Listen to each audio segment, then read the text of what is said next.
Yung kape mo, malamig na. Bakit parang nangangarap ka pa rin ng gising dyan?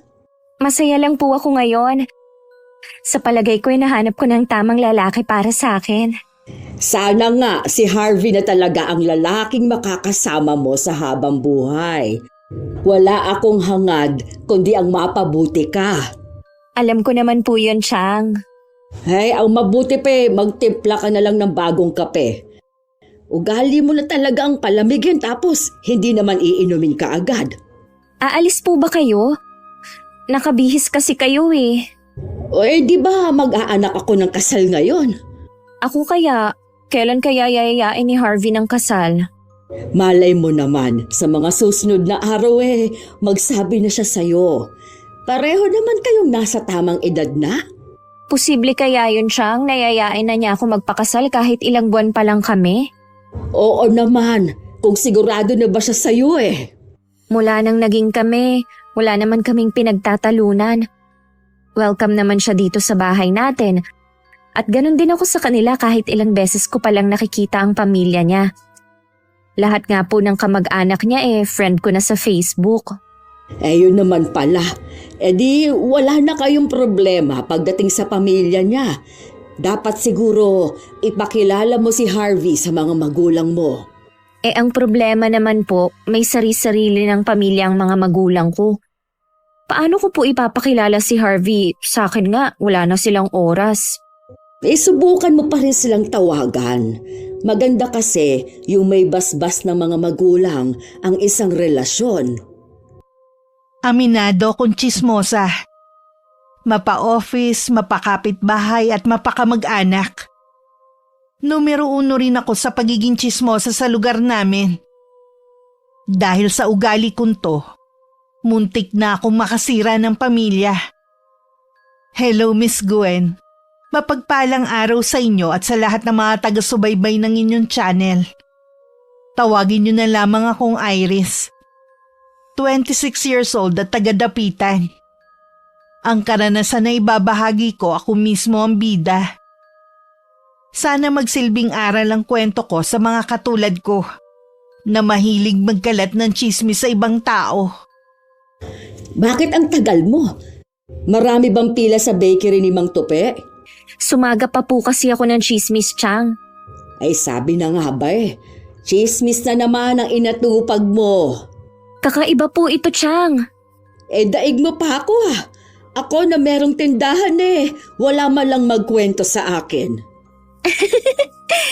Paano kasi? Ang sungit nyo lagi. Paano kayo dadayuhin ng mga marites dito sa atin? Ayoko naman kasi na tinatambayan ang harap ng tindahan ko. Baka malasin pa ang negosyo ko. Kaya huwag kayong magtaka kung wala kayong alam na kaganapan sa lugar natin. Ano ba yung nalaman mo? Yung asawa pala ni Mang Tupe at yung panadero niya na galing sa malayong lugar, may relasyon. Ha? Yung tinutukoy mo ba yung chinito na matangkad at maputi? Wala na pong iba. Hindi nga po kapanipaniwala na papatol siya sa gurang. Totoo ba yan? Baka naman gawa-gawa lang yun ng mga chismosa dito sa atin. Oy, ikaw Iris Kapag ikaw na dawit-dawit dyan… Totoo nga po yun, Chang. Mismong si Aling Sonia na pinsan ni Mang Tupe ang nagkwento. Isa rin namang chismosa yung si Sonia Kahit ka mag-anak ka chinichismis sa ibang tao. Eto pa, Chang. Matagal na palang kinukupitan ng dalawang bakery. Kaya pala kanina, ang konti ng mga nakadisplay na tinapay, siguro naubusan na ng pambili ng harina si Mang Tupe. Saan na ngayon si Sonia at yung lalaki? Yung lalaki po, bigla na lang daw nawala. Baka tumakas na at si Aling Sonia nasa kanila pa rin. Hindi lang lumalabas ng bahay. Ang kapal nga ng mukha, nasisikmura pa niyang makasama sa iisang bubong ang asawa pagkatapos ng ginawa niya. Nako, buhay naman nila yon. Mabuti pang wag na tayong makialam. Wag mo na lang din ikwento sa ibang tao para hindi na humaba, Opo, Chang. Hindi ko naman ugaling magkalat ng baho ng ibang tao. Lumaki ako sa broken family. Niloko kasi ng tatay ko ang nanay ko nung maliit pa lang ako kaya naghiwalay sila. Sa huli, mas pinili ng ama ko ang kabit niya. Kinailangan nun magtrabaho ng nanay ko kaya naiwan ako sa pangangalaga ni Tia Felisa. Matandang dalaga ang tiyahin ko na ate ni nanay. Nasa grade 6 na ako noon nang mag-asawa muli ang aking ina. At tuluyan na akong pinaubaya sa tiyahin ko. Sa ngayon, maayos naman ang relasyon ko sa mga magulang ko kahit bihira ko lang silang makita at makasama. Pasensya ka na kung hindi tayo masyadong lumalabas ha. Busy lang kasi ako eh. Ayos lang yon, naiintindihan naman kita eh. Tapos may problema pa sa bahay. Anong problema? Wala yun. Usapang pamilya lang. Ganun ba? Ako nga din eh. Ang dami ko ring problema sa buhay pero tinatawanan ko na lang. Lilipas din kasi yan. Mabuti ka pa, tinatawanan lang ang problema. Hindi naman dapat kasi sineseryoso ang bagay na yan eh. Muntik ko na makalimutan. Sa isang buwan na pala ang birthday ni Mama. Iniimbita ka niya. Huwag mong kakalimutan ha. Oo naman no. Ano bang gustong regalo ng mama mo? Kahit wala, ang importante naman nandun ka sa araw na yun. Bibili pa rin ako. Nakakahiya na wala man lang akong dala na kahit ano. Sige, ikaw ang bahala. Kahit na ano naman kay Mama, tatanggapin nun basta galing sa puso. Dapat ngayon pa lang pag-isipan ko na kung anong ire-regalo ko. Gusto ko kasi na espesyal ang ibibigay ko. Baka naman hindi ka na makatulog niyan sa kakaisip. Grabe ka naman. Paano? Lumalalim na ang gabi. Ihatid na kita sa inyo. Baka nag-aalala ng Tia Felisa mo sa'yo. Ang bilis talaga ng oras.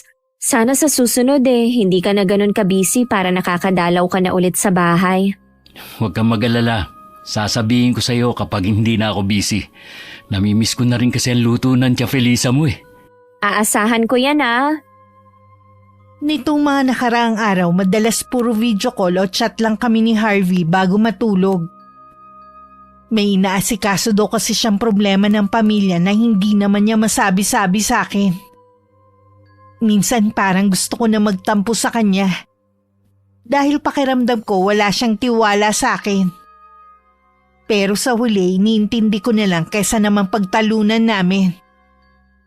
Araw yun ng Sabado. Dapat magkikita kami pero kinansel niya.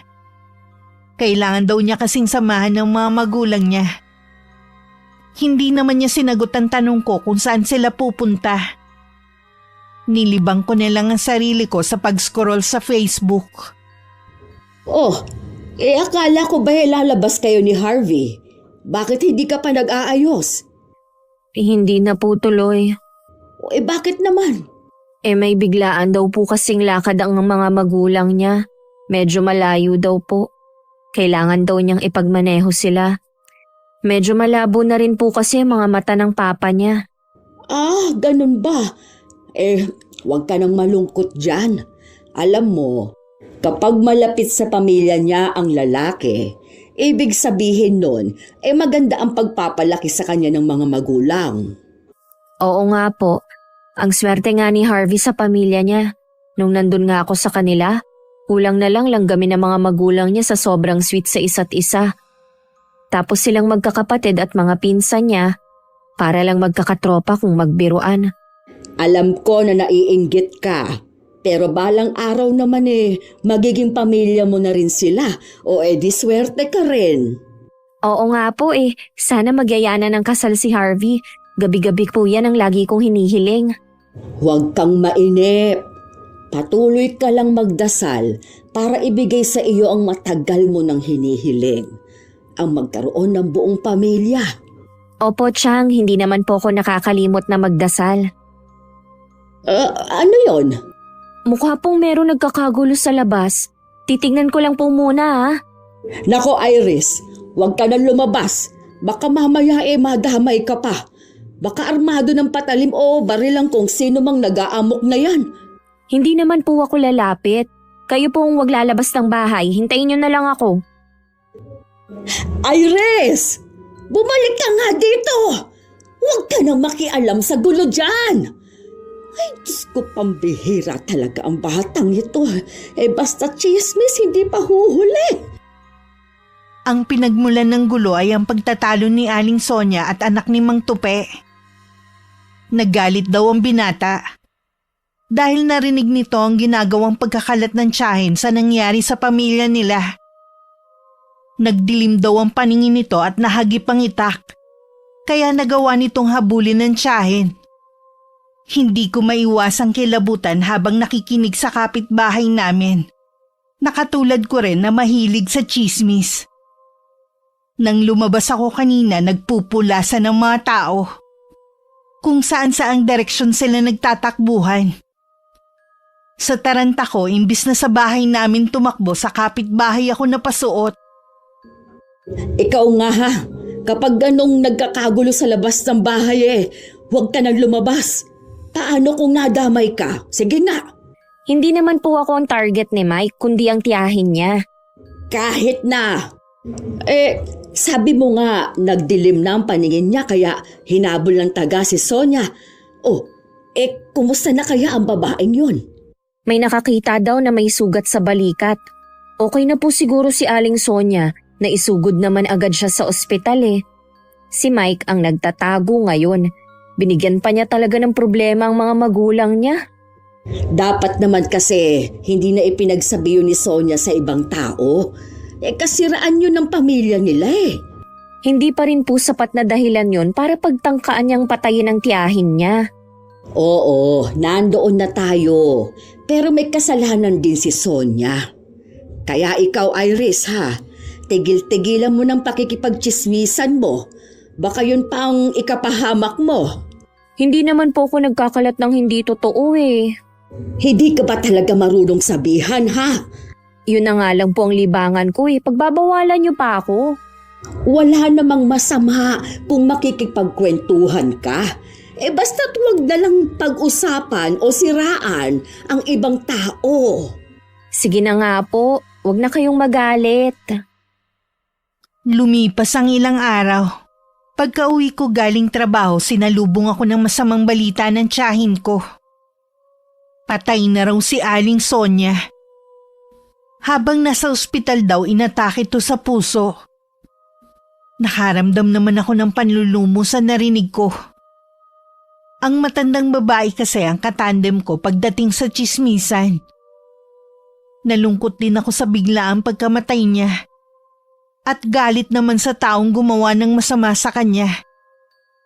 Sa burol, nasa isang sulok lang ako at nakikinig sa usapan ng mga naroon. Hati ang opinyon ng mga tao. Ang ilan si Mike ang sinisisi dahil nagpadala raw sa galit. Ang iba naman si Aling Sonia. Karma na raw ito sa ginang dahil sa pagiging tsismosa. Nakakalungkot ang burol ni Aling Sonia. Wala kasing gaanong tao. Akala ko pa naman marami siyang kaibigan dahil malapit siya sa mga taga rito. Kaya lang naman siya malapit sa mga taga rito dahil may iba siyang intensyon. Ang makasagap ng chismis. Hindi mo ba alam na maraming galit sa kanya? Talaga po? Nako, hindi naman na nakakapagtaka pa yon dahil marami na siyang sinira ng mga buhay. Yung nangyari naman po sa pamilya ni Mang Tupe, mismong asawa niya ang sumira. Kaya hindi ko maiintindihan kung bakit gumanti siya sa tiyahin niya. Ayan tuloy, wanted siya.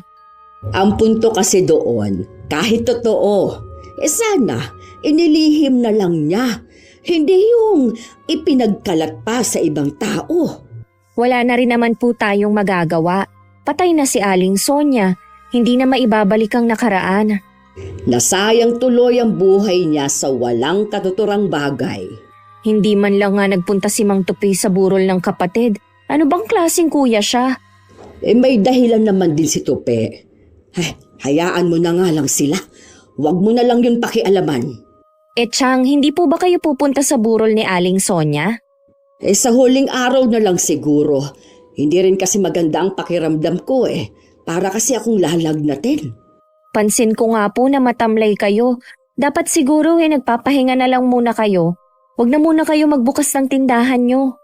Kung aalagaan kong sakit ko, baka lalo lang akong manghina. Tsaka madalas naman na nakaupo lang ako. Kayo lang din ang inaalala ko Kaya ko naman ang sarili ko. Huwag mo na akong alalahanin pa. Normal lang sa tao ang nagkakasakit kung minsan. Pagkatapos ng libing ni Aling Sonia, wala na kami naging balita kay Mike. Hindi na rin pinag-usapan ng nangyaring insidente. Hindi ko alam kung takot lang ang mga tao o sadyang baliwala lang sa kanila ang nangyari sa ginang. Kalaunan kahit ako panaka-naka na lang na sumasagi sa isip man nangyari. Minsan habang magkasama kami ni Harvey, nabanggit ko ang tungkol kay Aling Sonia at ang masaklap na naging kamatayan nito. Akala ko makikisimpatya siya, pero hindi ko inaasahang yun ang magiging reaksyon niya. Chismosa naman pala eh. Tama lang ang nangyari sa kanya. Doon ako kay Mike. Grabe ka naman magsalita. Mabait naman si Aling Sonia eh. Kawawa nga yung mga naulila niya. Bakit? Hindi ba mabait yung Mike? Mabait naman. Kaya lang, dapat hindi niya yun ginawa sa tiyahin niya. Tapos na naman eh. Magsilbing aral na lang sana sa mga chismosa na manahimik na lang kaysa magkalat ng chismis. Bakit parang naiinis ka? Paano naman kasi? Minsan na nga lang tayo magkita. Buhay pa ng iba ang topic natin. Pasensya ka na, akala ko kasi magiging interesado ka. Naging malapit din kasi sa akin si Aling Sonia. Sa totoo lang, wala akong pakialam sa buhay ng iba. Maliban sa pamilya ko at ilang malalapit sa akin. Di pag-usapan na lang natin ang birthday ng mama mo. Di ba sa linggo na yon? Nakabili na pala ako ng regalo sa kanya. Ay, baka nga pala hindi kita masundo sa araw na yun ha. Ayos lang ba na pumunta ka na lang? Oo naman. Kaya ko naman pumunta mag-isa eh. Marami ba kayong mga bisita? Mga kamag-anak lang at mga malalapit na kaibigan. Siguro kahit yung mga nasa malayo yung kamag-anak ay pupunta din. Inimbita nga sila ng mama. Hindi ko lang alam kung makakapunta sila. Medyo malayo din kasi kung saan sila nakatira eh. Nalulula nga ako sa laki ng pamilya ninyo eh. Di katulad namin ni Chang, dadalawa na lang kaming magkapamilya. Kung meron man kaming kamag-anak, iilan na lang din at nasa malayo din nakatira. Ay, siya nga pala. Huwag mo nga palang babanggitin sa iba naming kamag-anak kapag nakakwentuhan mo sila sa linggo na lumaki ka sa broken family, ha? Bakit naman? Hindi mo naman kasi kailangan pa ikwento sa kanilang talambuhay mo. Sige, sinabi mo eh. Kahit ilang araw pa bago dumating ang birthday ng mama ni Harvey, excited na akong pumili ng damit na isusuot ko. Nasa isip ko kasi kailangan maganda ako ng araw na yun para magustuhan ako ng iba pang kamag-anak ng boyfriend ko. Kailangan maganda ang una nilang impresyon sa akin. Nang makita nga ni Tia Felisa ang ginagawa kong pagsusukat ng mga damit na bala kong suotin sa araw na yun, napapailing na lang siya. Uy, para namang ikaw ang may birthday at hindi ang mama ni Harvey. Ilang araw ka ng aligaga sa pagpili ng susuotin. Kailangan po kasi maganda ako sa araw na yon para magustuhan ako ng ibang kamag-anak ni Harvey. Pakiharapan mo lang sila ng maayos, sapat na yun. Si Harvey naman kasi ang pakikisamahan mo balang araw. Alam ko naman po yun eh. Sa gagawin kong pakikiharap sa kanila, sigurado na mapapalapit agad sila sa akin. Baka naman, hindi ka na niyan makatulog ha. Tsaka, simplehan mo lang ang susuotin mo. Mahirap kung mas angat ka sa mama ni Harvey sa birthday niya ha. Si Chang talaga, excited lang po ako. Sumama kaya kayo? Naku, hindi na. Hindi naman ako inimbita ni Harvey eh. Alam naman po niya na kayo na ang itinuturing kong ina. Kaya inaasahan na niya na lagi ko kayong kasama. Wag na. Tsaka na lang ako sasama kung siya mismo ang nag-imbita. Medyo kabado din po kasi ako eh. Oh, bakit naman? Hindi naman pamamanhikan ang pupuntahan mo kundi birthday. Malaki po kasi ang angkan nila Harvey. Sigurado na marami ang bisita. Basta ikaw ha, rendahan mo muna yung pagiging matabil mo. Sabi nga po ni Harvey pala sa akin, huwag ko daw mababanggit sa kamag-anak niya na laki ako sa broken family. Ano po kaya ang ibig niyang sabihin dun? Yang kasing mga bagay na yan, hindi mo na kailangan pang ipagsabi maliban na lang siguro kung may magtatanong. Hindi kaya ikinakahiya ako ni Harvey? Hindi naman siguro. Ikaw talaga, kung ano-ano yung lumalabas sa bibig mo. Basta ha, sumunod ka na lang sa kanya para hindi ka magkaproblema. Inalis ko na sa utak ko ang lahat ng pagdududa. Ako lang naman ang maaapektuhan kung sakali kapag naging negatibo ako. Itinuloy ko na lang ang pagpili ng damit na isusuot ko sa araw na yon. Pulang bestida ang napili ko. Siguradong matutuwa sa akin si Harvey. Dahil alam niyang pinaghandaan ko talaga ang pagdalo sa birthday ng mama niya. Araw ng linggo. Kahit may kamahalan ng taxi, yun na lang ang sinakyan ko papunta sa bahay ni na Harvey. Pagdating ko marami ng bisita. Kakaiba ang tingin na ibinibigay nila sa akin pagpasok ko pa lang sa may gate. Agad ko nakita si Tita Sandra na mama ni Harvey. Binati ko siya at ibinigay agad ng regalo. Salamat Iha, nag-abala ka pa talaga. Napakaganda naman ng suot mo. Pareho pa tayong nakapula. Oo nga po no, para tuloy birthday ko na rin. Sigurado po na magugustuhan niyo ang regalo ko. Mahal po yan. Kahit nga wala kang dala, ayos lang naman. Ang importante nakapunta ka. Ayan na pala ang anak ko eh. Nandito ka na pala. Oh, bakit ganyan ang suot mo? Alam ko na nagandahan ka rin sa suot ko. Pinaghandaan ko talaga ang okasyon na to. Halata nga eh. Dalawa lang kayo ni Mama na nakapula rito. Para tuloy dalawa kayo may birthday. Yun nga ang sabi ko kay Tita Sandra eh. Ang mabuti pa Harvey, samahan mo na si Iris sa lamesa para makakain na siya. Ikaw na rin magpakilala sa kanya sa mga kamag-anak natin na bagong dating. Sige po Ma. Halika na. Mamaya na lang po tayo magkwentuhan, Tita. Bago pa kami makarating sa mahabang lamesa kung saan naroon ang mga pagkain, ipinakilala muna ako ni Harvey sa mga bisita. Lahat naman sila mainit ang pagtanggap sa akin. Hindi ko alam kung lahat sila mga kamag-anak ni Harvey. Pagkatapos kumuha ng pagkain, iginiyan ako ni Harvey sa isang mesa na malayo sa karamihan. Habang kumakain, nahagip ng paningin ko na lumabas ng bahay ang isa kong kakilala na taga sa amin. Napatingin din siya sa direksyon namin. At bahagya siyang ngumiti kaya alam kong nakilala din niya ako. Kilala niyo pala si Neri? Kaibigan siya ng kapatid kong bunso. Kilala mo rin pala siya? Talaga? Ngayon ko lang nalaman. Sa iisang barangay lang kasi kami nakatira eh. Anak siya ng kapitan namin. Tingnan mo nga naman. Dito pa kayo magkikita. Sana pala nagsabay na lang kayo sa pagpunta rito. Malabo yung sinasabi mo. Hindi naman kami magkaibigan eh. Hindi nga kami nag-uusap kahit nagkakasalubong kami sa daan. Baka pagkatapos nito maging malapit na kayo sa isa't isa. Mabait naman si Neri eh. Lagi kasi siyang sinasama ni Faye dito sa bahay. Hindi lang talaga kayo nagkikita. Matagal na ba silang magkaibigan ng kapatid mo? Oo, mula pa nung nasa college sila. Matagal na nga. Sa pagkakaalam ko, magkasing edad lang kami ni Neri eh. Pareho kaming 25 years old na. Maiba nga pala ako. Bakit mo naman naisipang magpula? Di ba paborito kong pula? Tsaka espesyal ang araw na to. Kaya naman gusto kong maging maganda. Napag-usapan kasi sa GC ng pamilya na walang magpupula sa mga bisita. Hindi mo naman kasi sinabi eh. Malay ko ba naman na yan din pala ang susuot mo? Akala ko pa naman magugustuhan mong damit ko. Ang tagal ko kayang namili ng isusuot para sa araw na to. Kahit nakapambahay ka pang pumunta, ayos lang. Ang mahalaga naman kay Mama makarating ka. Bigla tuloy bumigat ang pakiramdam ko. Hindi ko na rin malunok ang kinakain ko. Kitang-kita kasi sa mukha ni Harvey ang inis. Ilang sandali lang siya sa tabi ko. May dumating kasing mga bisita at inasikaso muna niya. Hindi na rin niya ako binalikan.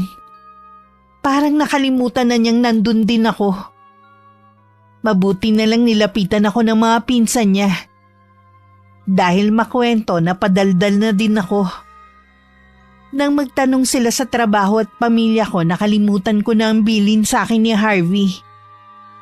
Malapit nang dumilim noon at konti na lang ang mga bisita. Sila siguro yung mga galing pa ng malayong probinsya at makikitulog sa bahay ni na Harvey. Nagpaalam na rin ako kay Tita Sandra at sa iba pang naroon. Akala ko ihahatid ako ni Harvey. Kaya nagulat ako nang sabihin niya na nagpatawag na siya ng taxi. Akala ko pa naman ihahatid mo ko sa amin. Kita mo namang napapagod na ang tao eh. At saka maaga pa naman. Mag-chat ka na lang sa akin kapag nakauwi ka na. Napansin ko nga pala nandito pa si Neri. Hindi pa ba siya uuwi? Baka dito na naman siya patulugin ng kapatid ko. Madalas ba siyang makitulog dito sa inyo? Oo, kahit nung nag-aaral pa sila ng kapatid ko. Mabuti pa siya ilang beses nang nakatulog dito sa inyo. Huwag mo sabihin naiinggit ka. Alam mo naman na hindi kita pwedeng patulugin dito sa amin. Malaking gulo pag nagkataon. Kahit naman yayain mo ko, hindi naman ako papayag, no? Alam ko naman ang limitasyon ko bilang babae at marunong akong mahiya. Kahit nga sa mga kaibigan ko noon hindi ako nakikitulog. May sarili naman akong bahay, bakit ako mga abala sa ibang tao? Iba naman si Neri. Para na kasi siyang kapamilya dahil sa tagal nila magkaibigan ni Faye. Ako ba'y hindi pa ba parte ng pamilya mo? Ano bang lasing tanong yan? Iimbitahan ka ba ni Mama kung iba ang turing niya sa'yo? Kita mo naman, iilan lang yung mga kaibigan. Halos kamag-anak namin ang narito. Ibig lang sabihin yan, espesyal ka, kaya ka nandito. Pakiramdam ko kasi mas espesyal si Neri. Nakikipagkompetensya ka pa talaga ha? Magkaiba naman kayong dalawa eh. Kaibigan lang siya ng kapatid ko, samantalang ikaw, girlfriend ko. Kasama ba siya sa GC ng pamilya nyo? Oo, sinama siya ng kapatid ko. Magkaiba nga kami. Siya kasali sa GC nyo. Ako na girlfriend mo, hindi. Nung ginawa yung GC namin, sinali na siya agad ni Faye. Hindi pa tayo magkakilala nun. Huwag ka na malungkot. Sasali na lang kita. Talaga? Oo. Ito na pala yung taxi. Ingat ka sa pag-uwi ha. Masaya naman ako umuwi dahil sa wakas makakasali na ako sa GC ng pamilya ni Harvey. Matagal ko na kasing gustong makasama. Para mas lalo kong maramdaman na parte na ako ng pamilya nila. Habang pauwi nga, hindi mabura-bura ang ngiti ko sa labi. Pagdating, gising pa si Tia Felisa. Nangumusta lang siya at saka nagsara na ng tindahan niya. Bago ako mahiga no, nagchat pa ako kay Harvey. Pero wala itong sagot kahit naka-online naman. Kinabukasan maaga kong gumising para pumasok sa trabaho. Hanggang nung hapon hinihintay ko na tawagan ako o i-chat ni Harvey pero wala itong paramdam. Nakalimutan na rin yata nito ang sinabi na isasali ako sa GC ng pamilya nila. Kinabukasan pa ulit siya nagparamdam at nagkita na lang kami malapit sa pinapasukan kong trabaho. Pasensya ka na. Busy talaga ako ngayon eh. Ayos lang, naiintindihan naman kita.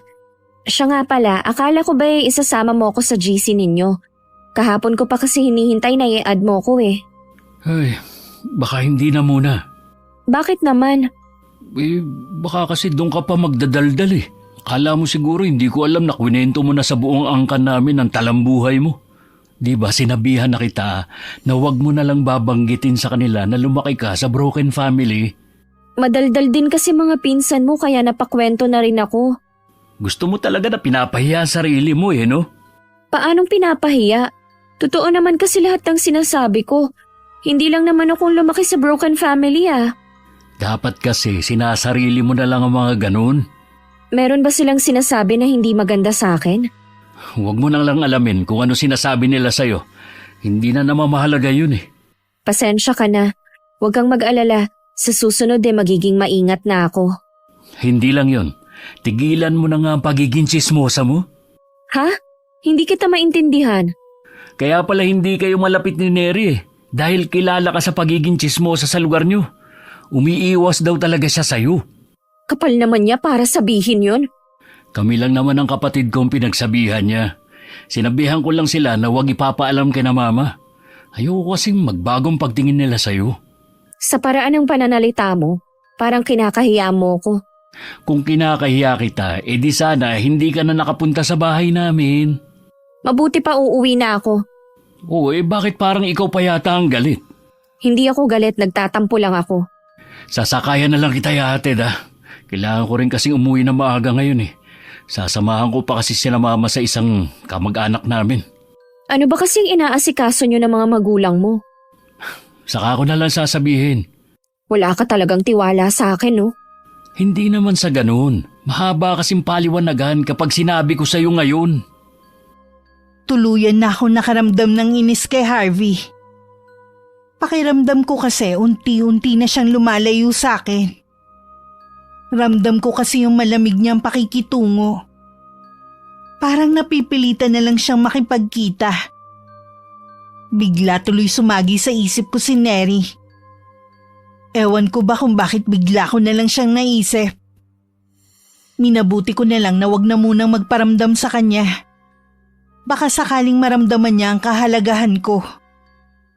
Kapag wala akong ginagawa, pakikipagchismisan na lang ang inaatupag ko. Dahil sa kaabalahan ko sa trabaho at pagmumukmok, nahuli na ako sa mga balita sa lugar namin. Ang tagal mo na namang tumambay sa labas, ha? Nakipagkwentuhan lang naman po ako sa labas.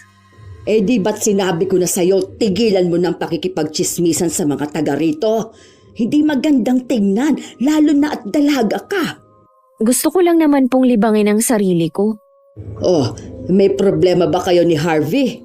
Naiinis lang po kasi ako sa kanya. Pakiramdam ko, nagiging baliwala na ako sa kanya. Mas importante pa sa kanyang lakad nila ng mga magulang. Hindi pa naman kasi kayo mag-asawa, kaya hindi mo siya pwedeng pigilan sa kung ano ang gusto niyang gawin. Alam ko naman po yun. Kaya lang pati kasi sa GC ng pamilya nila ayaw niya akong isama.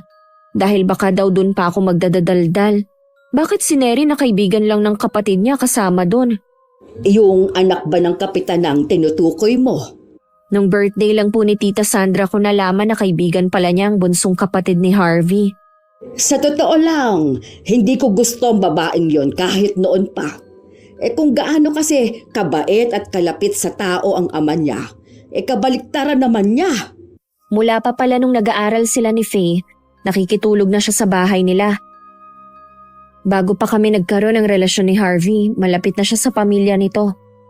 At ito pa siyang ikwento ba naman sa magkapatid na kilala akong tsismosa sa lugar natin? Uy, bakit naman kailangan pa niyang sabihin yon? Hindi na lang siya nanahimik. Dahil sa sinabi niya, nagbago tuloy ang isip ni Harvey na isali ako sa GC nila. Ay, wag mo nang ipilit kung ayaw ni Harvey. Baka ikaw pang malagay sa alanganin sa bandang huli. Hindi na nga po Pero masama ang loob mo. Hindi ko po kasi maiwasan. Naiintindihan ko naman ang nararamdaman mo. Dapat siguro wag mong ibigay ang buo mong pagmamahal kay Harvey. Magtira ka rin ng kaunti para sa sarili mo. Kung sakali man na hindi kayo ang magkatuluyan, makakabangon ka kaagad. Sa tingin niyo po kaya, Chang, tuluyan na kaming magkakalabuan ni Harvey? Hindi naman siguro. Sana lang dumalaw ulit siya dito katulad nung dati. Ayoko na po siyang pilitin. Lagi naman niya kasing sinasabi na busy siya. Kung ganyan lagi ang sinasabi niya, mag-isip-isip ka na. Kahit sa isip lang, hindi ko matanggap na maghihiwalay kami ni Harvey. Parang dinudurog na agad ang puso ko. Ilang araw pa akong wala sa mood noon. Pero hindi ko naman hinayaan na maapektuhan ang trabaho ko. Napagbalingan ko nga lang ang ibang tao. Kaliwat kanan ng pakikipagchismisan ko. Pati si Neri, kinuwento ko na rin sa inis ko sa kanya. Ipinagkalat ko na hindi na marunong mahiya at may sarili namang bahay nakikitulog pa. Nang mga panahon na yun, wala na akong pakialam kung makarating man sa kanya ang lahat. Pag-uwi ko ng hapon, nadatnan ko si Harvey sa bahay. Sandali ako naistatwa sa kinatatayuan ko. Hindi ako makapaniwalang nandun siya. Pagkatapos mabigyan siya ng maiinom ni Tia Felisa, nagpaalam siyang sa tindahan muna. Nakakagulat naman ang pagbisita mo. Alam ko kasi na nagtatampo ka pa rin sa akin. Kaya naisipan ko na lang na puntahan ka rito. Ay, Gusto ko lang nabigyan ka ng oras. Sabi mo kasi lagi kang busy, kaya dumistansya muna ako sa inyo. Ayoko lang na makaabala. Kahit kailan, hindi ka abala sa akin. Pasensya ka na talaga kung nawalan ako ng panahon sa'yo nitong mga nakaraang araw. Pangako, babawi ako sa'yo. Tapos na ba yung problema na sinasabi mo? Hindi pa eh. Pero hayaan na lang natin. Pinaubaya ako na naman sa mga magulang ko ang bagay na yun. Inumin mo na yung juice mo, tsaka dito ka na rin maghapunan. Yun nga ang plano ko eh. Kaya nagdala ako ng ulam natin. Alam mo, ang saya ko ngayon. Nawala lahat ng alalahanin ko dahil nandito ka na. Sa isang iglap nawala lahat ng pagtatampo ko kay Harvey. Maging ang pagdududang baka hindi naman siya sigurado sa relasyon namin. Nang araw ding yun, isinali niya ako sa GC nila. Mas lalo ko naramdaman na mahalaga ako sa kanya. At parte na talaga ako ng pamilya niya. Madalas din akong dumadalaw sa kanila. Ang naaabutan ko lang madalas sa bahay nila ay ang mga magulang ni Harvey. Mainit naman lagi ang pagtanggap nila sa akin. Dumating na nga yung pagkakataon na mama at papa na rin ang tawag ko sa kanila. Isa lang ang napapansin ko tuwing naroon ako. May lihim na kausap palagi ang ama ni Harvey. Baka nagkakamali ka lang. Baka kaibigan o di kaya katrabaho lang yung kausap niya. Bakit kailangan niyang lumayo na para bang ayaw niyang may makarinig sa kanya? Tsaka po matagal na pong walang trabaho ang ama ni Harvey kaya imposible nakatrabaho niya yun. Ano ba kasi ang iniisip mo? Kahit po kasi matanda na ang tatay ni Harvey, matikas at gwapo pa rin. Malakas po ang kutob ko na may ibang babae siya. Ay, Diyos mio, bata ka! Wala ka namang ebidensya para sa sinasabi mo. Maghahanap po ako ng katibayan. Iba po talaga ang kutob ko, Chang. Paano kung mali ka? Di, napag-away mo pa ang mag-asawa. Hindi naman po agad ako magsusumbong kung wala akong matibay na katibayan eh. Ay, ang mabuti pa iha, huwag ka nang makialam. Kahit totoo man niyang naiisip mo, mabuti na rin yung umiwas ka sa gulo. Hindi ko po magagawa na basta na lang manahimik. Hindi kaya ng konsensya ko na basta na lang hayaan na lokohin si Tita Sandra. Huwag kang magpapadalos-dalos sa desisyon mo. Alalahanin mo, oras na nakagawa ka ng desisyon, hindi mo na mababawi ang resulta. Handa naman po ako. Basta gagawin ko kung ano yung sa tingin ko tama. Mula nang magkaroon ako ng hinala na baka may ibang babae ang mama ni Harvey, tuwing naroon ako, lagi ko na siyang lihim na minamatyagan. May lihim pa rin siyang kinakausap. Hindi ko lang siya malapitan dahil baka mahuli niya ako. Pasimple rin ako nagtatanong kay Harvey tungkol sa pagsasama ng mga magulang niya. Dinahilan ko na lang sa kanya na naiinggit ako sa mga yun. Dahil hindi ko nga nakasama ang mga magulang ko habang lumalaki. Sa mahigit nilang 30 years na pagsasama, bihira lang silang mag-away. Kung magkakatampuhan man, hindi na nila pinapaabot ng kinabukasan. Halos perfect pala ang pagsasama nila. Di ba nabanggit mo dati na nagtrabaho ang papa mo sa malayo? Buti hindi siya natukso sa ibang babae. Mula nung kinasal sila ng mama, hindi na nagawan tumingin sa ibang babae si papa. Talaga? Ang swerte naman pala ng mama mo. Maswerte sila sa isa't isa. Nakakainggit naman talaga ang pagsasama nila. Bihira na rin kasi ngayon ang nagtatagal ang pagsasama. Sana ganon din tayo balang araw. Oo naman, ganun pagsasama din ang pangarap ko eh. Ibig bang sabihin sigurado ka na rin na ako ang gusto mong makasama habang buhay? Oo naman, ikaw naman talagang babaeng gusto kong makasama. Kung alam mo lang kung gaano mo ako napasaya ngayon. Payag na naman kasi ang mga magulang ko kung lalagay na ako sa tahimik. Nasa hustong gulang na naman daw ako para magdesisyon.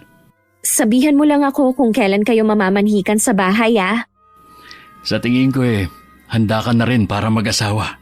Oo naman hindi naman kasi kailangan pang patagalin ang pagiging magkasintahan natin kung sa simbahan din naman ang tuloy. Yun na ang pinakamasayang sandali sa buhay ko. Para kung araw-araw nasa alapaap. Nawala rin sandali sa isip ko ang tungkol sa ama ni Harvey. na baka meron itong ibang babaeng kinalolokohan. Masaya naman ang tiyahin ko nang ibalita ko ang plano namin ni Harvey. Sa sobrang saya ako pa mismo ang nagbalita sa GC nila. Lahat naman sila natuwa at binati ako maliban kay Faye at Neri. Isa pa sa napansin ko, parang umiiwas na sa akin ang kapatid ni Harvey mula pa ng araw ng birthday ng nanay nila. Babaliwalain ko na lang sana yun, pero minsan na naroon ako sa kanila, inirapan ako ng kapatid niya. Huwag mo na lang siyang pansinin. Minsan kasi may pagkaisip bata pa rin siya kahit na magkaedad kayo. Hindi kaya na-e-impluensyahan siya ni Neri? O bakit naman nasali si Neri sa usapan? Hindi mo kilala ang babaeng yon. Akala mo lang mabait pero mata pobre at suplada yun sa lugar namin. Kung gano'n na ugali niya, wala na tayong pakialam. Iba-iba naman na ugali ng tao eh. Hindi pwede na wala tayong pakialam. Baka mamaya maging kaugali na niya si Faye. Nasa kapatid ko na yun kung magpapadala siya sa kaibigan niya. Baka pagsisihan ninyo kapag hinayaan nyo na lumalim pa ang pagkakaibigan nila. Ikaw nga, pag-aralan mo na huwag makisawsaw sa problema ng ibang tao. Magiging parte ka na ng pamilya namin eh. Ayoko na may masabi sila sa'yo. Si Neri nga sinabi sa'yong tungkol sa akin eh. Hindi naman yun lumabas pa sa aming tatlo dahil gusto kitang protektahan. Tama lang naman ang ginawa mo, girlfriend mo ko eh.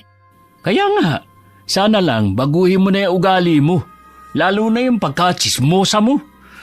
Sa totoo lang, hindi ko nagustuhan ang ginawa mong announcement sa GC na plano na nating magpakasal. Wala pang ang petsa ng pamamanhigan eh. O bakit? Totoo naman, di ba? Oo nga, pero sana tinanong mo muna ako, hindi yung padalos-dalos ka. Huwag mo sabihin na nagdadalawang isip ka pa. Hindi yun. Ang sa akin lang, sana hinintay mo muna ako. Gusto ko kasi lahat ng desisyon na may kinalaman sa atin, ipapaalam mo muna sa akin. Okay, sige, pasensya ka na kung hindi ko na nasabi sa'yo. Excited na kasi ako na ibalita sa iba mong kapamilya. Nakakapagod naman kasi kung iisa-isahin ko pa sila nasabihan kaya sa GC ko na lang sinabi. Dalawa nga lang ang hindi bumati sa akin eh, yung kapatid mo at si Neri. Hayaan mo sila kung hindi bumati. Hindi naman sila magsasama kundi tayo. Dahil sa biglang pagbabago ng pakikitungo sa akin ni Faye, para tuloy na ilang na akong pumunta sa kanila.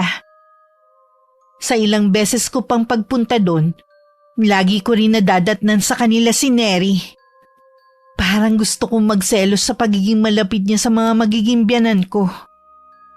Nasira tuloy ang araw ko.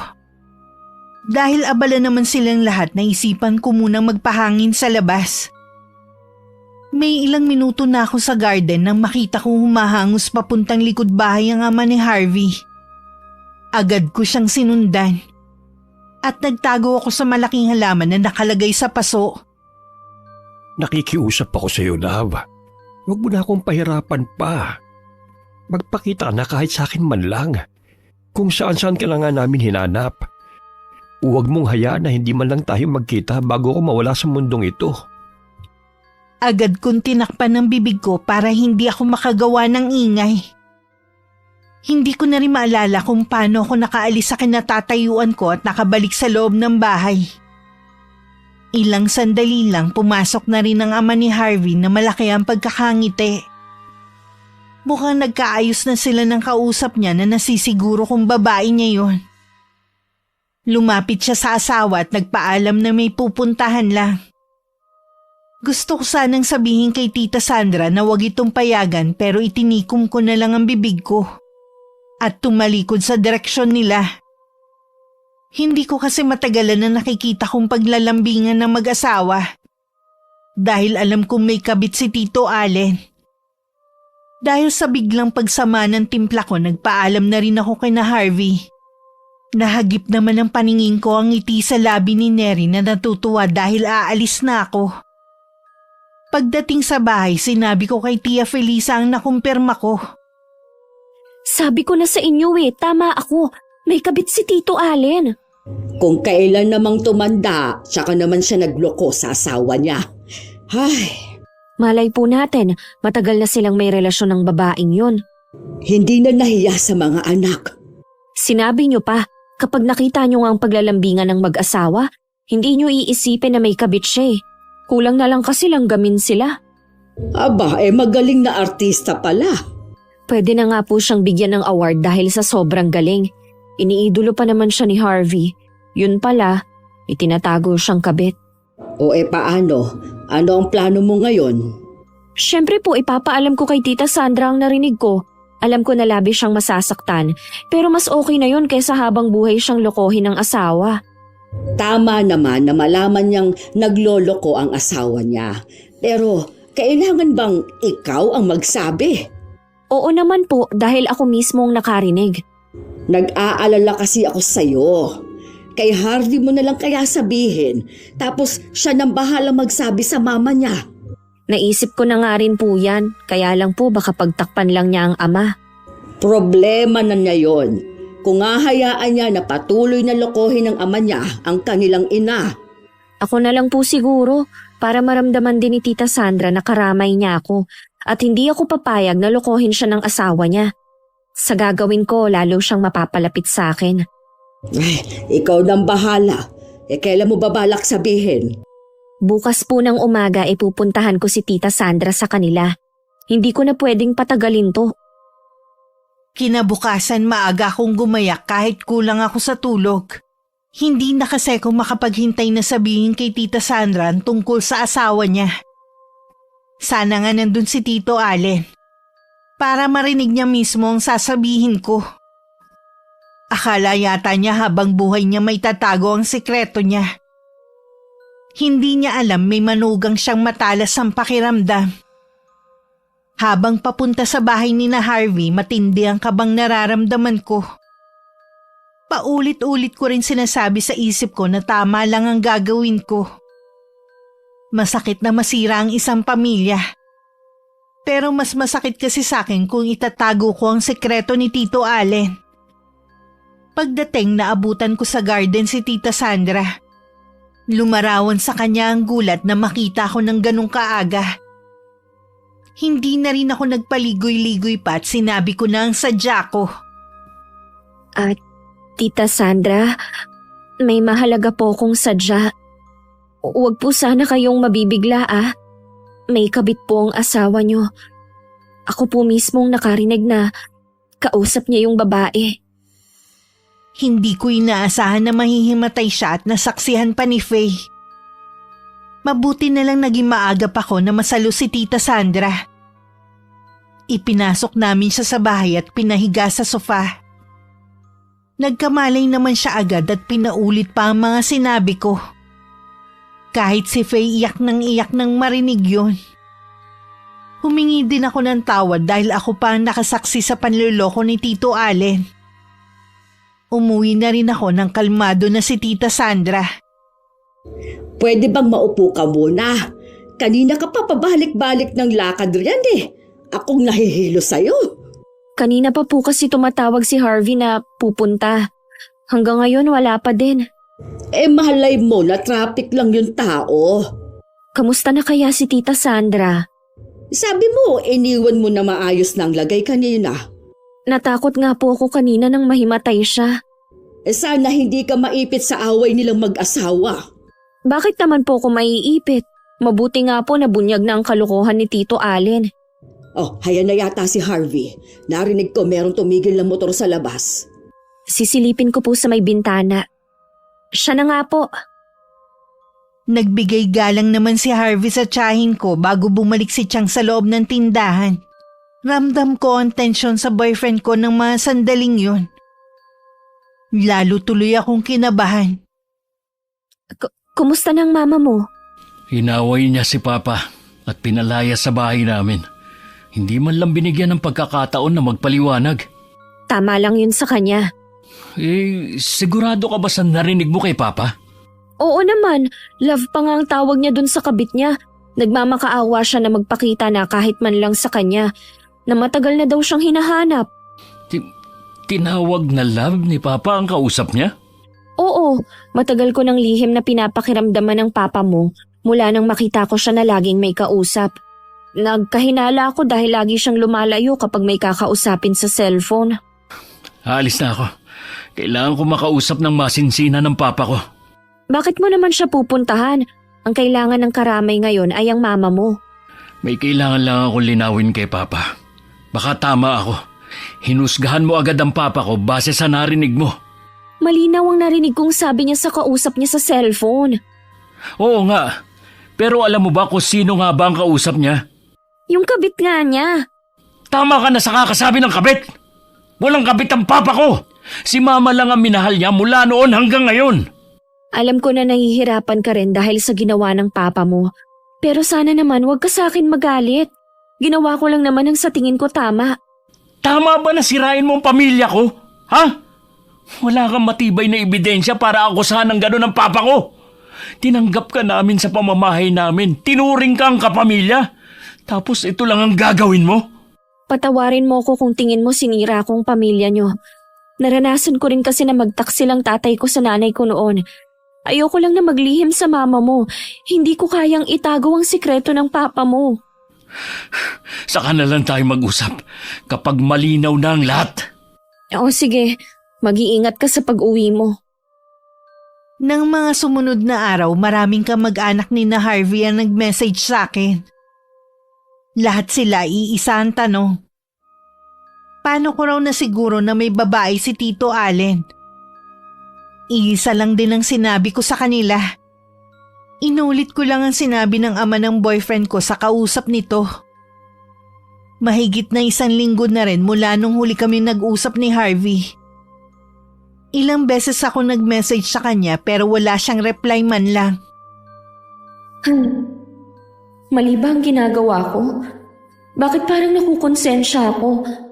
Bakit parang ako na naman ang may mali dito? Please naman, Harvey. Magparamdam ka na.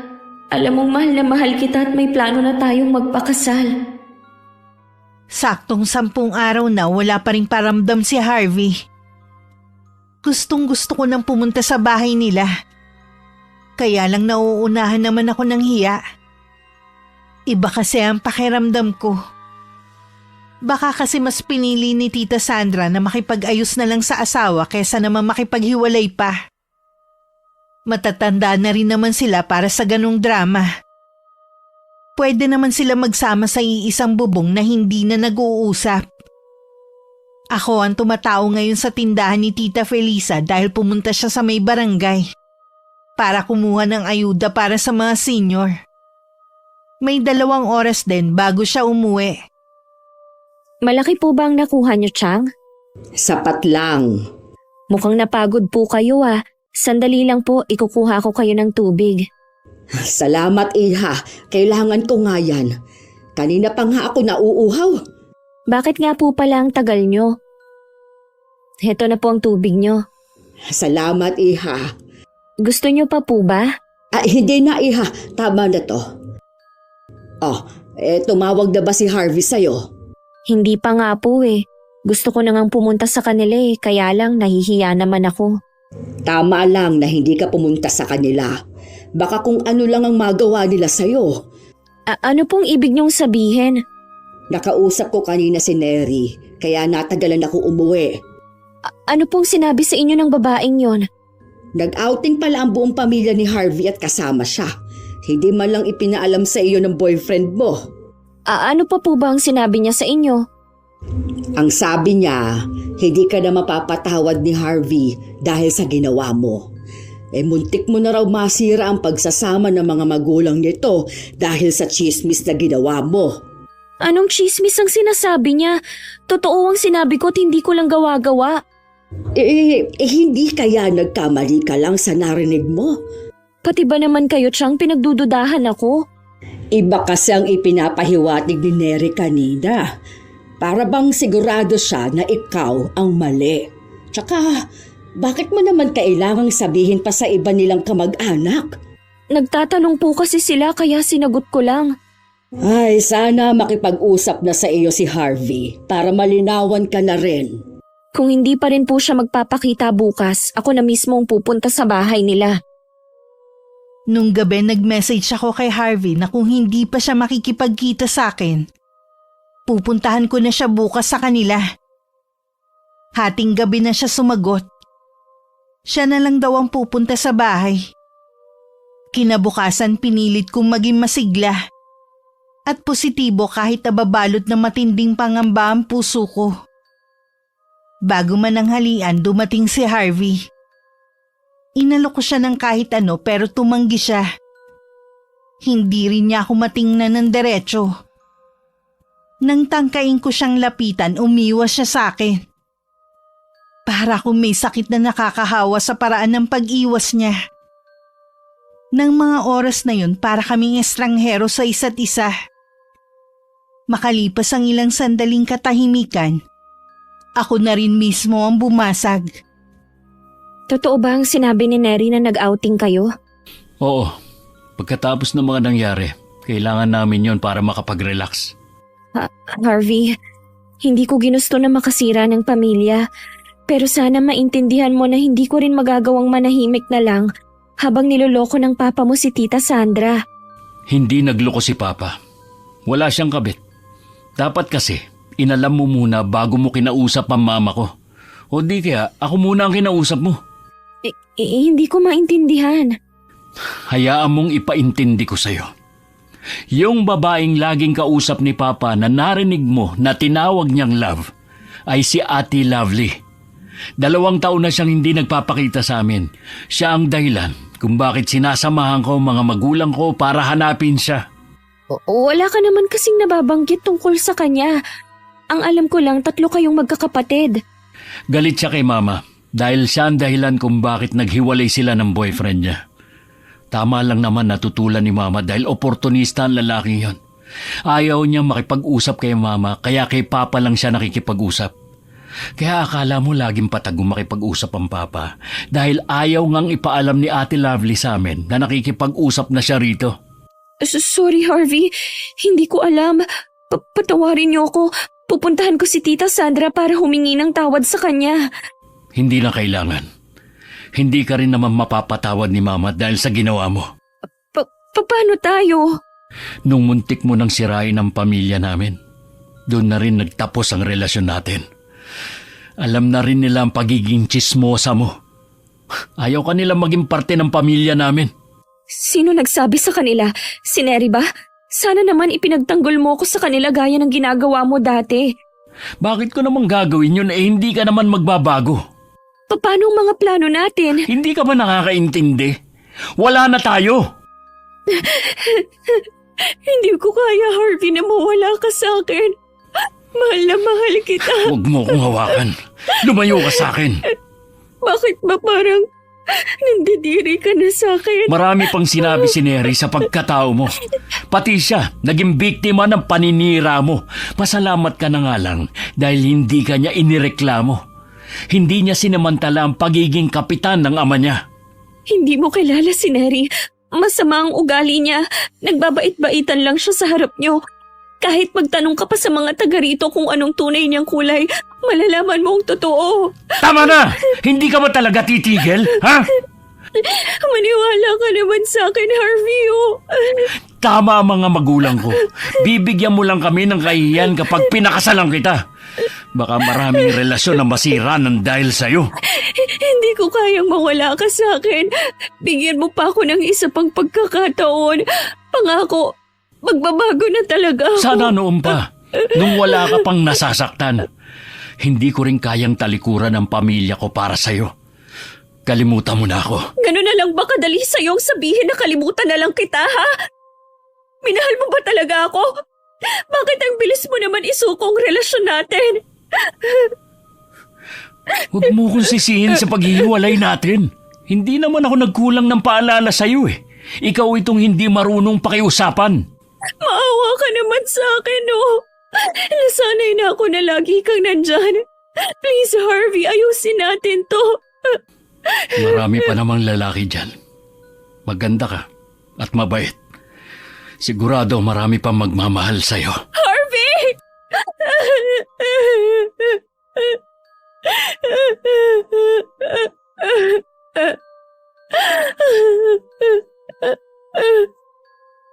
Naiwan akong sugatan at lugmok sa kalungkutan dahil sa pag-iwan sa akin ni Harvey.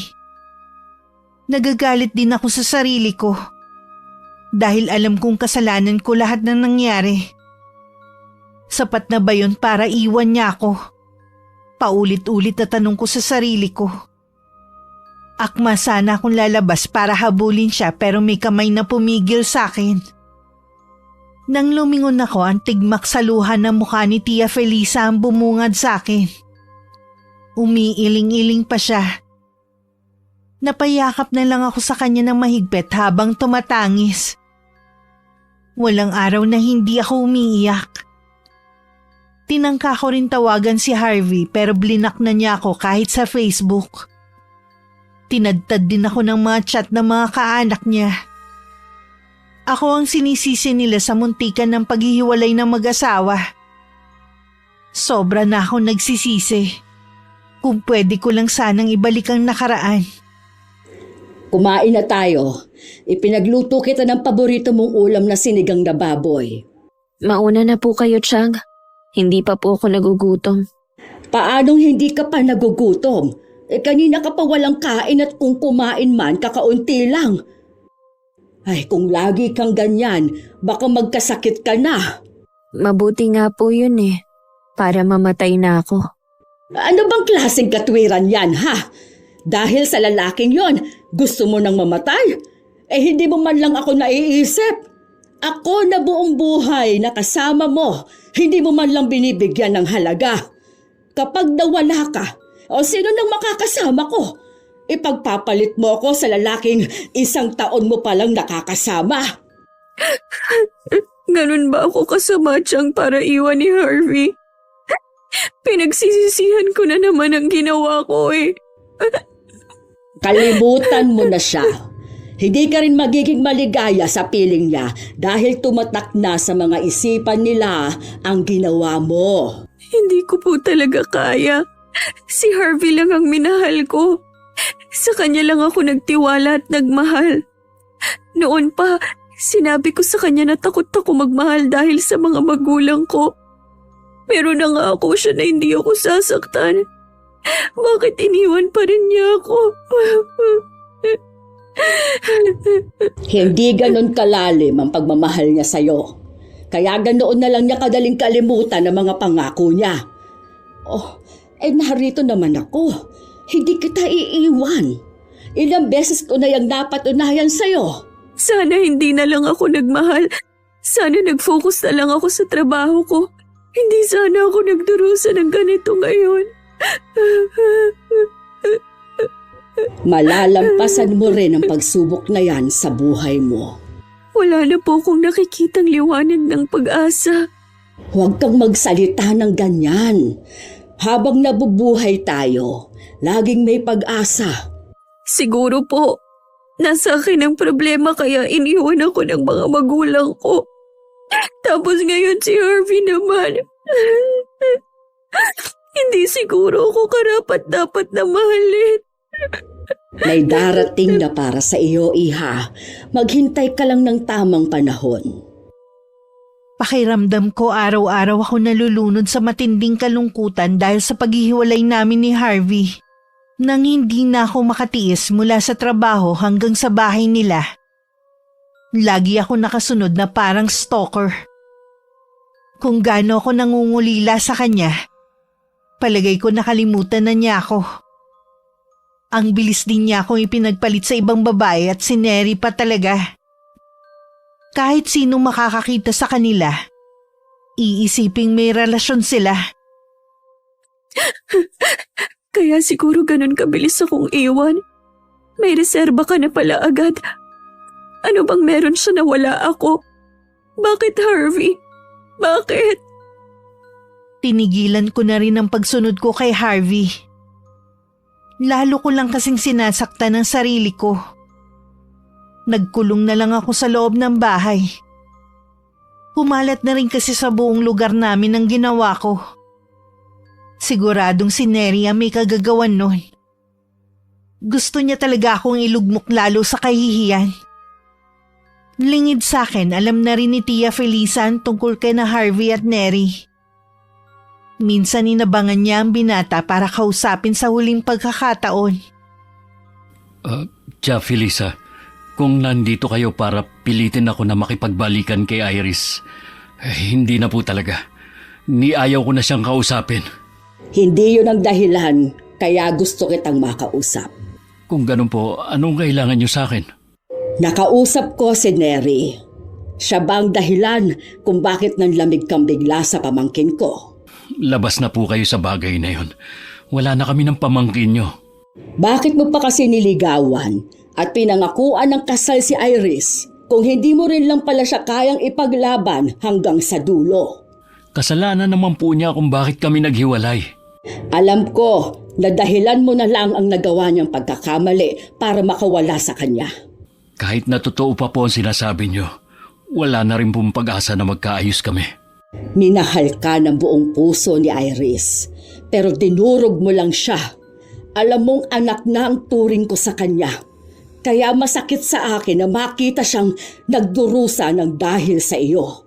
Sigurado makakahanap pa po siya ng lalaking magmamahal sa kanya. Sige lang, magpakasaya kayo ni Neri hanggat may pagkakataon pa. Balang araw, magbabayad kayo sa ginawa ninyo sa pamangkin ko. Pasensya na po kayo. Kailangan ko na umalis. Matatanggap ko pa kung walang pagtataksil mula sa iyo. Pero kayo pa ni Iris, ibinaling mo ng mga mata mo sa babaeng yon. Umamin mismo si Neri sa tiyahin ko sa pamamagitan ng paghipnotismo niya rito.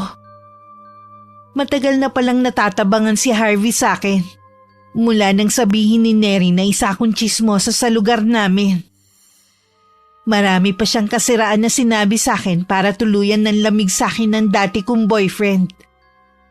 Hindi ko lang alam nung mga panahon na yun kung bakit kailangan niya pa akong yayain magpakasal. Gayong yun na pala ang nararamdaman niya.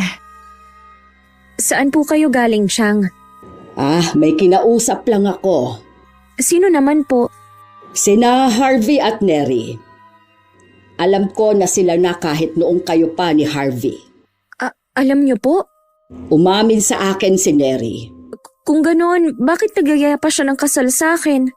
Siguro, wala naman talaga siyang balak na pakasalan ka. Kalimutan mo na si Harvey. Hindi siya katulad ng inaakala mo.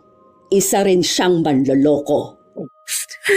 Nakita ko nga po silang magkasama eh. Mas sweet pa sa kanya si Harvey kesa nung kami pa. Alam ko na umaasa ka pa rin sa lalaking yon pero malabo na kahit kaunting pag-asa. Sa mismong bibig ni Kapitan ko narinig na ikakasal na ang kanyang anak kay Harvey. Namanhikan na ang dati mong boyfriend sa kanila. Bakit ang bilis naman po? Buntis si Neri. Yon ang nakikita kong dahilan. Hindi. Bakit sa babaeng yun pa niya tinupad ang mga pangako niya sa akin? Yakapin mong lahat ng sakit na dinulot nila hanggang sa ikaw na mismo ang mamanhid sa sakit. Gusto ko silang pagbayarin. Wala silang karapatan para gawin to sa akin.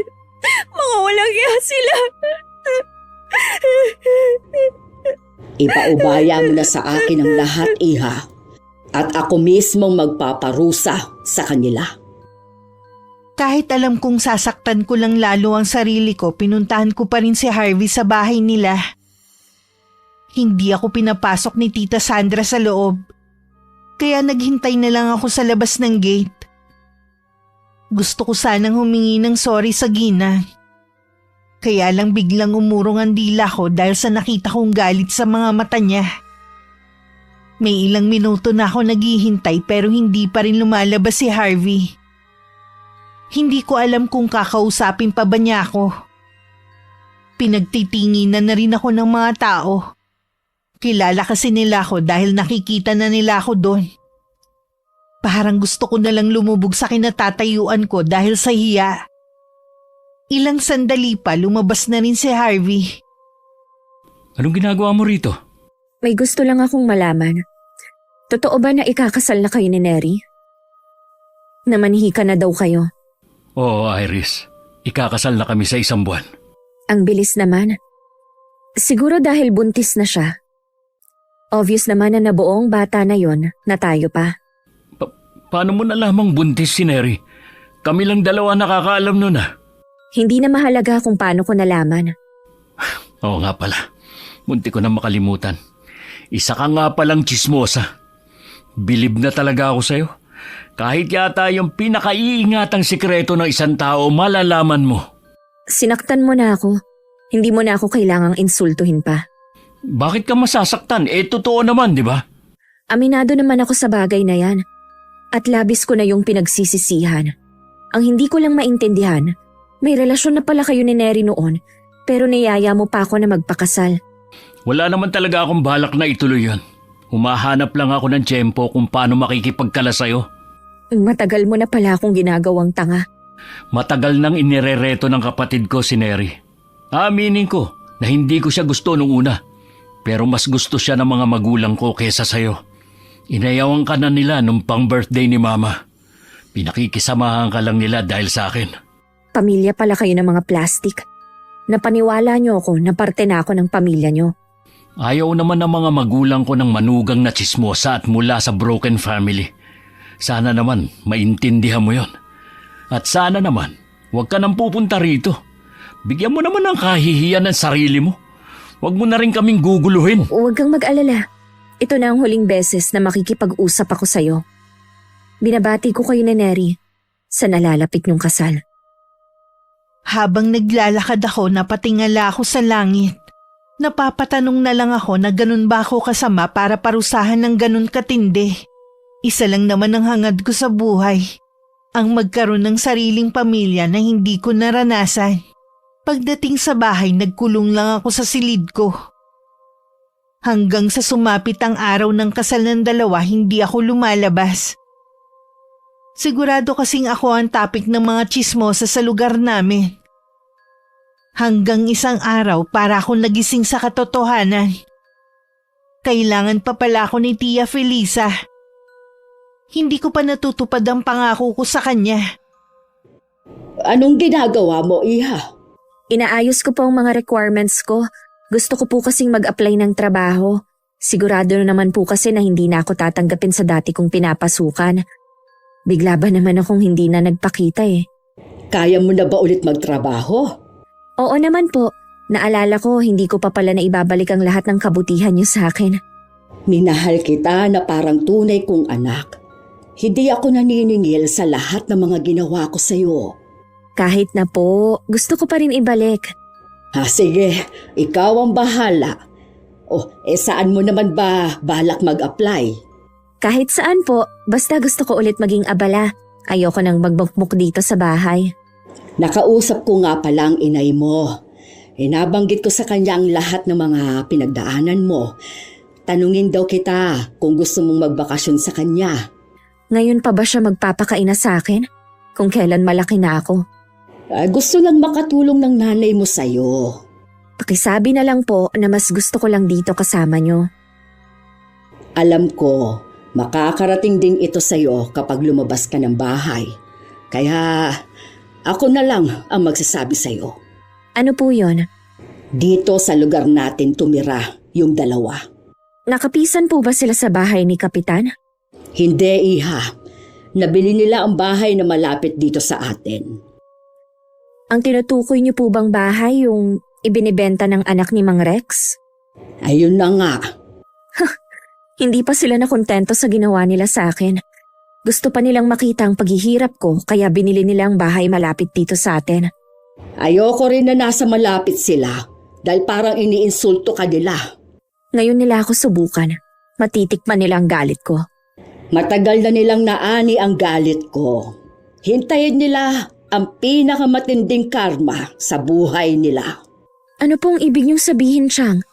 Sa palagay mo kaya, palalampasin ko ang ginawa nila sa'yo? Huwag niyo pong sabihin na… Oo, Iha. Ginamit ko nga sa kanila ang kaalaman ko sa kulam. Pero Chang, buntis po si Neri.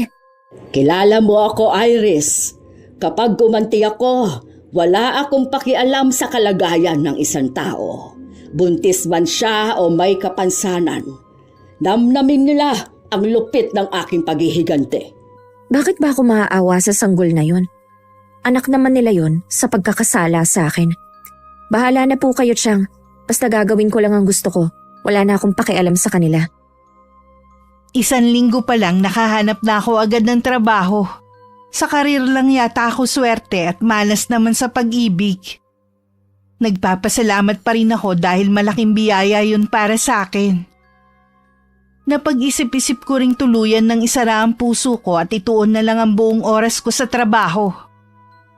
Dahil sa pagkasubsob ko sa trabaho, hindi ko na alam ang nangyayari sa paligid ko. Tanging si Tia Felisa na lang ang nagkukwento sa akin. Alam mo ba na nakunan si Neri? Isinugod siya sa ospital kahapon ng umaga. Ang sanggol na yon ang nagbayad sa kasalanan nila. Gumawa na lang ulit sila. Ganoon pa rin ang mangyayari. Ibig niyo pong sabihin, isinumpa niyo na kahit kailan hindi sila magkakaanak? Oo, iha. Kahit pinakamagaling na doktor, hindi siya mapapagaling. Eh kay Harvey po, anong mangyayari sa kanya? Malalaman mo rin, iha.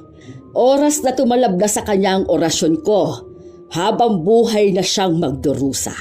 Mas doble kaysa sa naramdaman mo. Sa ginawa nila, namanhid na ako at hindi na makaramdam ng awa sa kanila. Tama lang na hindi ka makaramdam ng awa sa kanila. Hindi yun makakatulong sa'yo. Ipakita mo sa kanila na kahit ilang unos pang dumating ay hindi ka kayang patumbahin. Opo, Chang. Salamat po sa palaging pagpapalakas ng loob ko. Hanggat buhay ako, poprotektahan kita. Hindi ako makakapayag na may manakit pa sa'yo. Bata pa lang ako, alam kong may alam sa karunungang itim si Tia Felisa. Pero kahit kailan hindi ako nakaramdam ng takot sa kanya. Dahil mula nang mapunta ako sa pudar niya, puro pagmamahal na ang natanggap ko. Alam kong masama ang ginawa niyang pagganti. Pero mas masama ang ginawa ng dalawa. Kaya tama lang sa kanila ang magdusa. Iris, ikaw nga. Hindi kita nakilala. Ganun ba kalaki ang ipinagbago ko? Sa bagay, ikaw nga ang laki rin ang ipinagbago mo. Para kang tumanda, may sakit ka ba? Hindi ko nga alam eh. Habang lumilipas sa mga araw, lalo akong nangihina. Ganitong gabi lang din ako nakakalabas.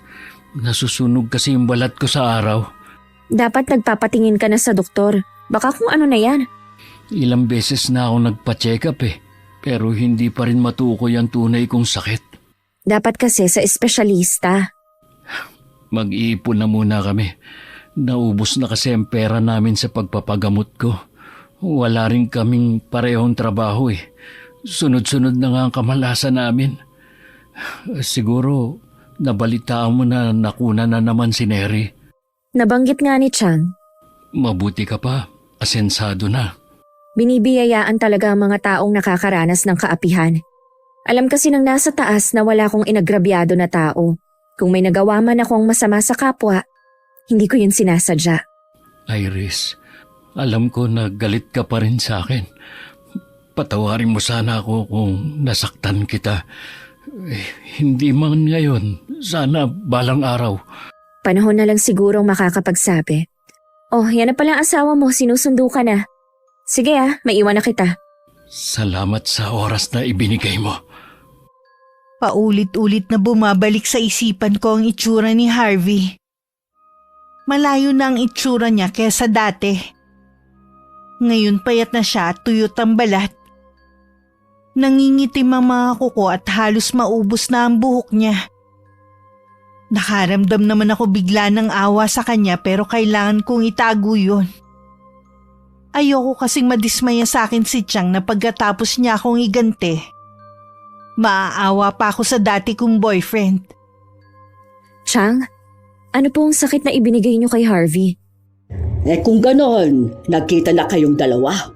Opo, nagulat nga ako sa itsura niya. Sa gabi lang daw siya pwedeng lumabas dahil napapasong balat niya sa sikat ng araw. Hindi na niya masisilayan ang ganda ng umaga habang nabubuhay siya. mabubuhay na siya sa dilim at hindi na mararanasan ang normal na buhay. Matindi po ang naging ganti niyo sa kanya maliban sa sakit niya sa katawan. Hindi na niya may enjoy ang buhay. Naaawa ka ba sa kanya? Medyo po. Sa kanilang mag-asawa. Hindi ko na mababawi ang sumpang ibinigay ko sa kanila. Maliban na lang siguro kung makakahanap sila ng mahusay na albularyo. Magpahinga na nga po tayo, Chang. Huwag na natin silang pag-usapan pa. Ay, mabuti pa nga. Kanina pa ako inaantok eh. Pinilit kong wag nang ituon ang pansin ko kay Harvey.